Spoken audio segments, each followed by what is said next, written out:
Nosso convidado especial que entendeu tudo e vai explicar tudo para nossa audiência.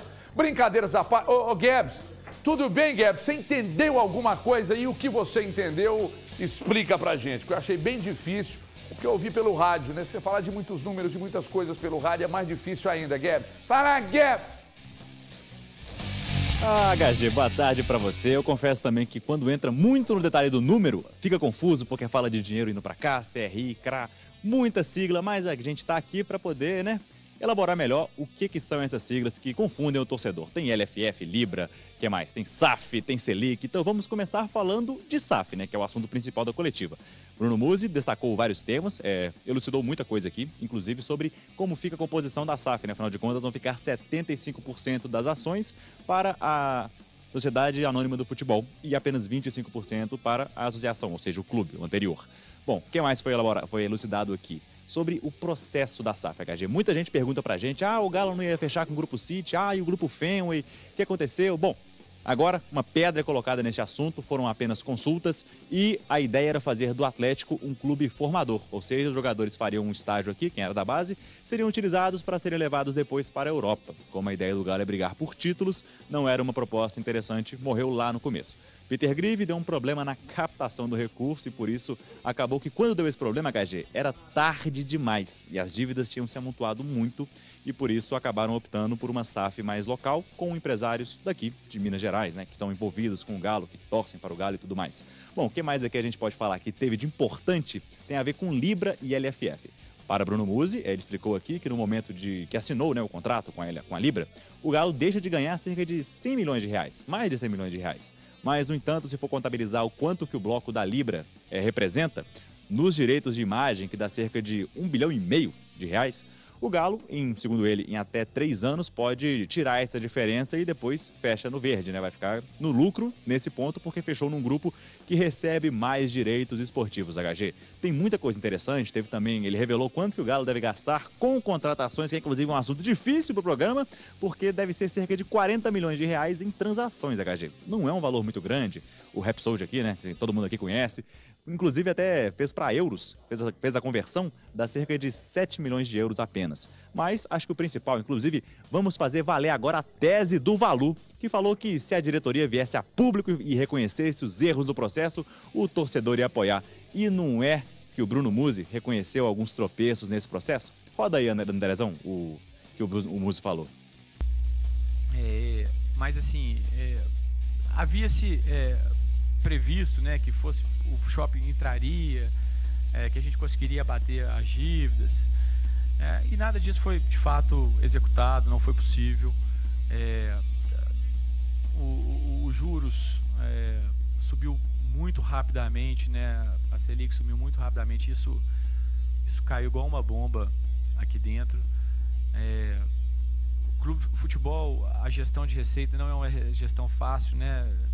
Se imaginava ali performance esportiva que não aconteceram, isso tem um impacto significativo. Onde que a gente pode ter mais controle é de fato na parte de custo, isso a gente não pode abrir mão.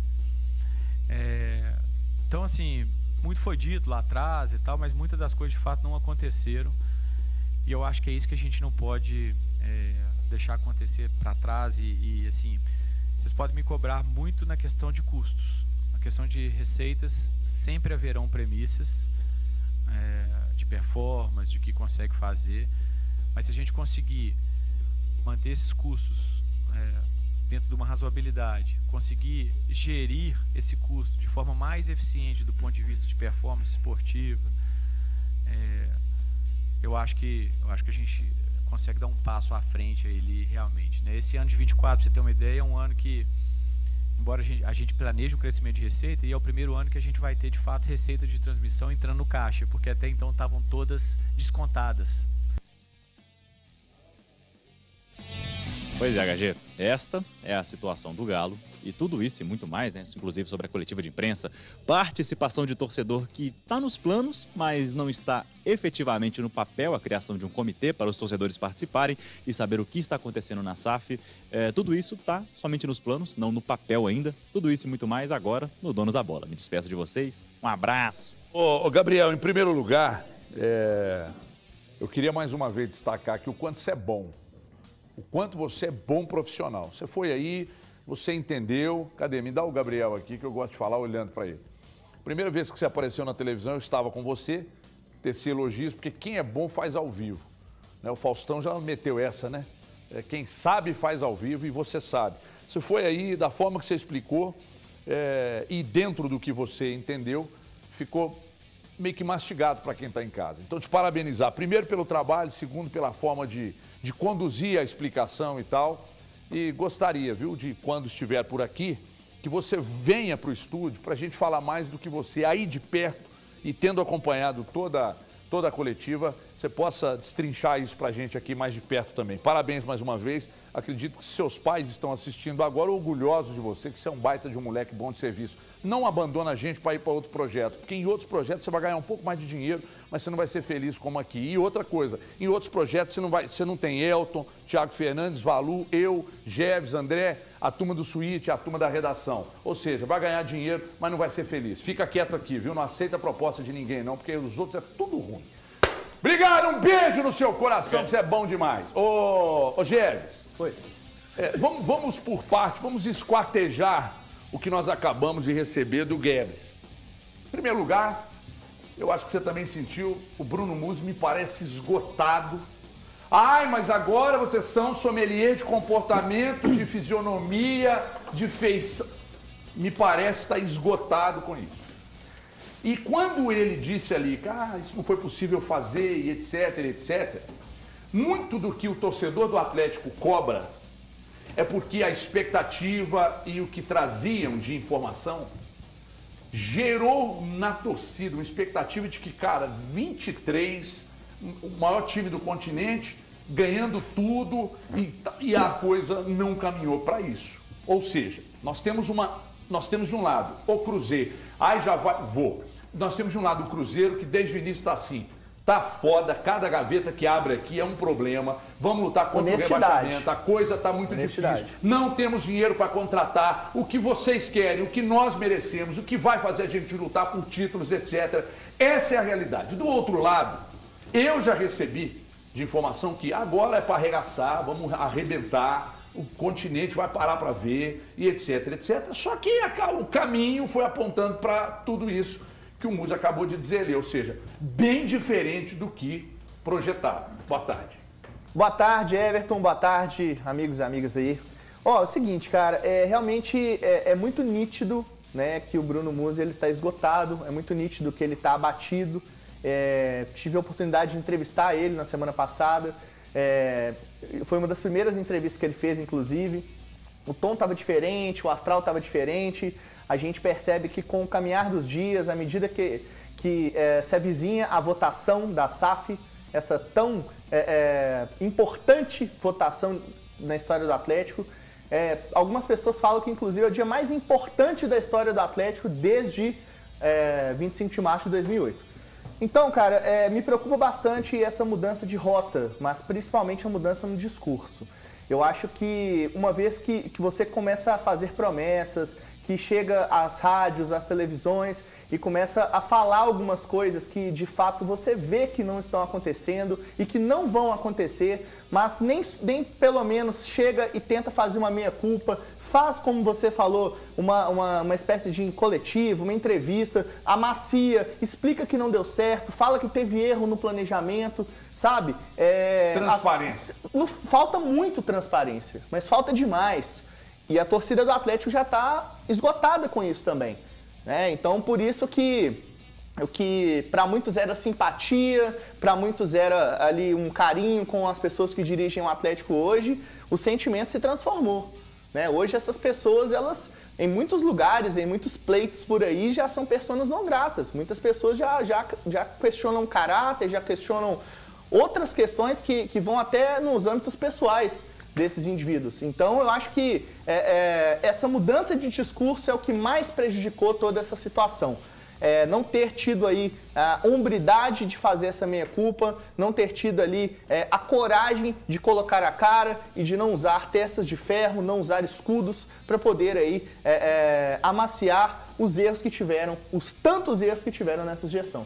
Nós estamos, Eltinho, tem um trecho ali do que o Musi disse sobre a questão de o futebol mesmo, né? As coisas não acontecerem como projetaram e tal. Nós precisamos entender a diferença de gerir uma empresa, um banco, uma construtora, uma emissora de rádio, as empresas do grupo e gerir o futebol. O futebol se lida diretamente com pessoas de comportamentos completamente opostos e ali você entrega o futebol na mão de quem sabe, profissionaliza, cria processos, que é o que eu mais tenho criticado no Atlético, a comunicação que eu também tenho criticado, principalmente de cima para baixo, porque aqui embaixo tem muita gente que executa de forma muito competente, mas que parte de cima me incomoda e assim como eu critico treinador, eu critico jogador, eu posso criticar algo dentro do clube que não funciona bem. Se o marketing funcionasse mal, eu criticaria.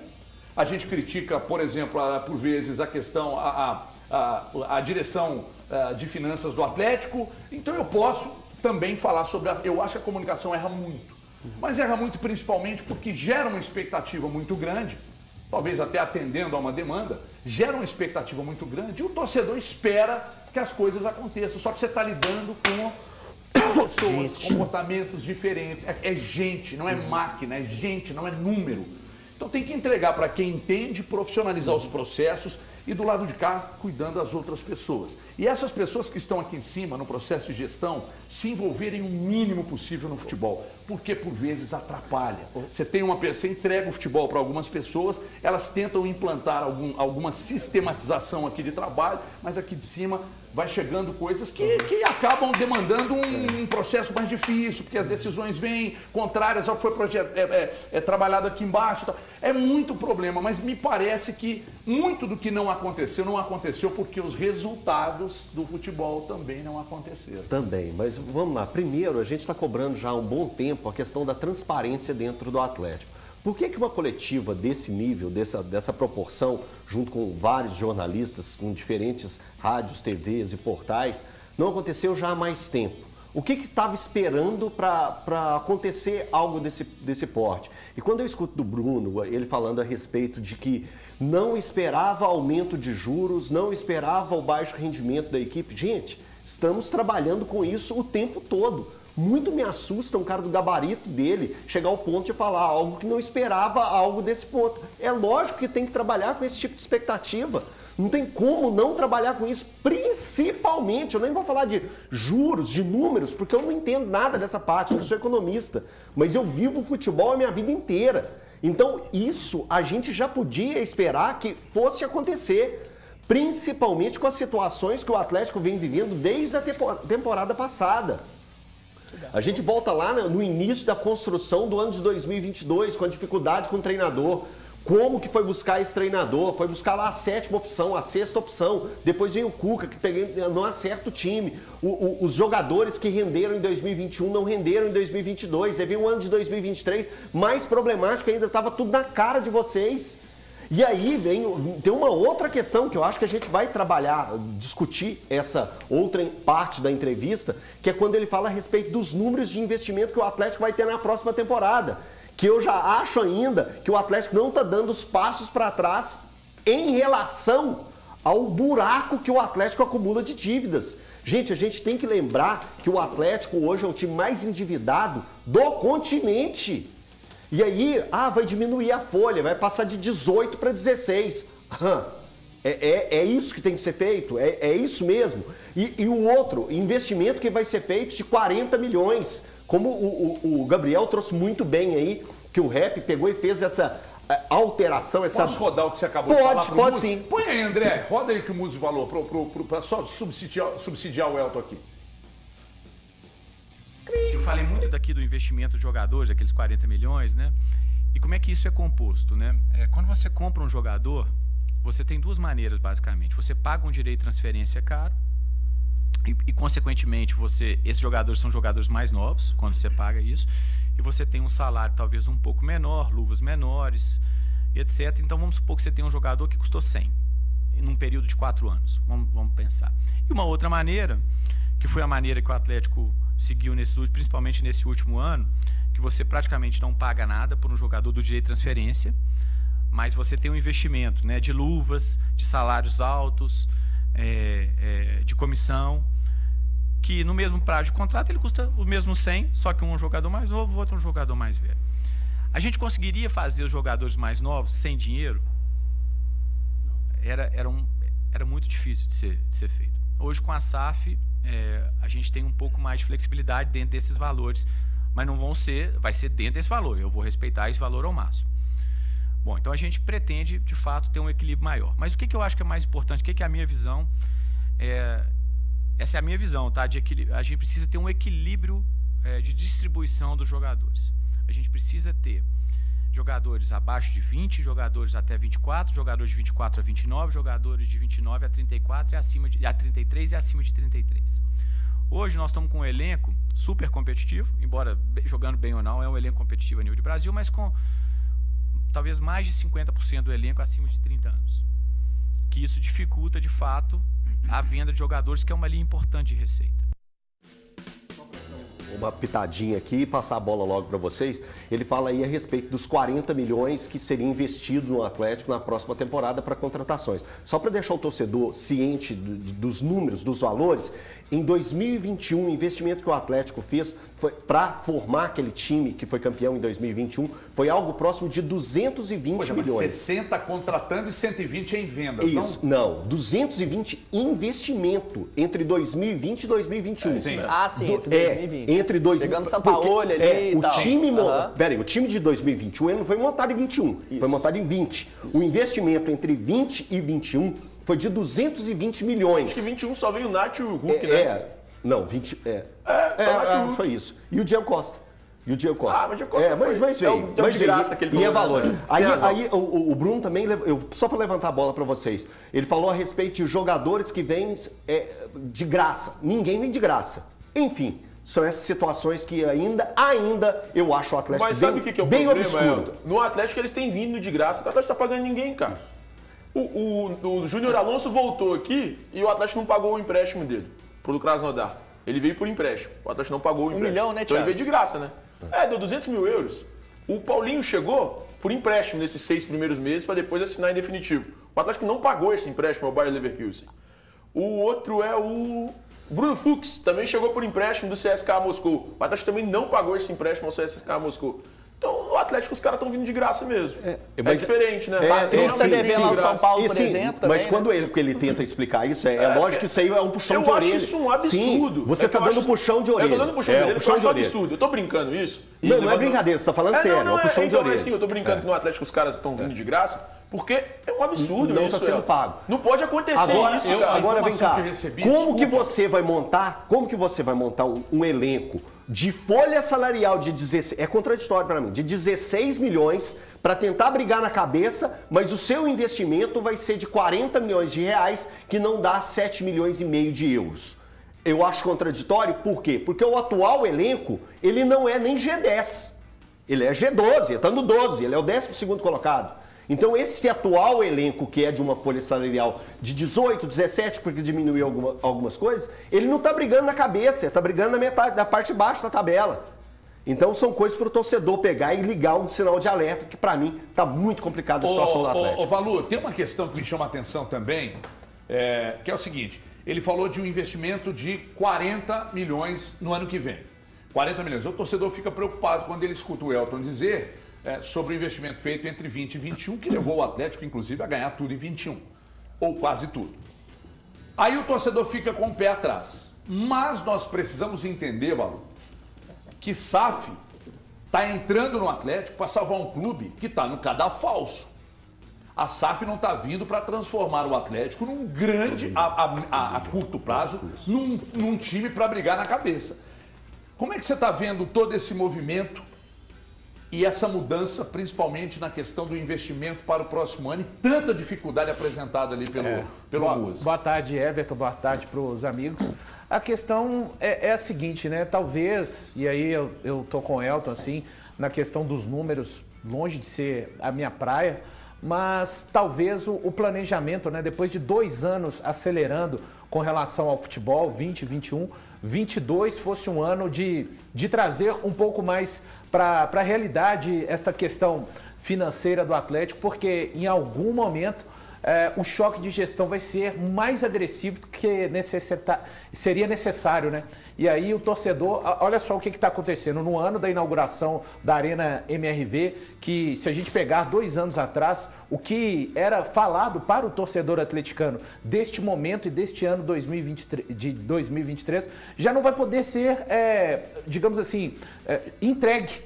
Exatamente por conta da situação 2021. E outra coisa, eu pondero muito, sabe? Eu acho que cada vez mais o futebol ele tem mostrado que é necessário andar o investimento, mas também a integridade da instituição a médio e longo prazo.